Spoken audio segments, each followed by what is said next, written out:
Samsung A50. Ang problem is temperature overheat. Yan po ang problems niya.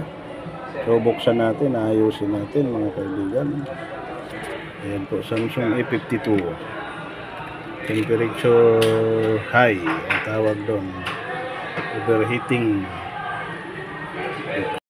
Assembly na po natin. Alam nyo pa ba, titester natin tong parts na to. I-disable lang natin tong parts na to. Ito may nagturo ng tweezer. Yan dyan. May tatlo dyan na i-disable natin.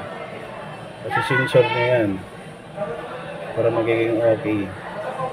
Yan, check natin yung tatlong yan. So, check natin.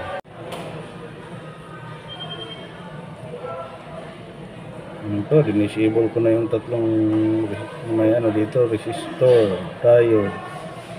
Dito, disable ko na. Ayan dyan, tweezer lang gamit, tanggal siya. Ngayon, subukan natin, natanggal na. Subok natin, subukan. Ngayon, subok, kaibigan. Tweezer lang gamit ha. Tweezer lang gamit. Tinanggal, dinisable yung dinisable natin yung niya. O yun, okay na kaibigan, normal na po. Nawala na po yung overheating. Diba? Dinisable natin yung pesa na nagsensor ng overheating.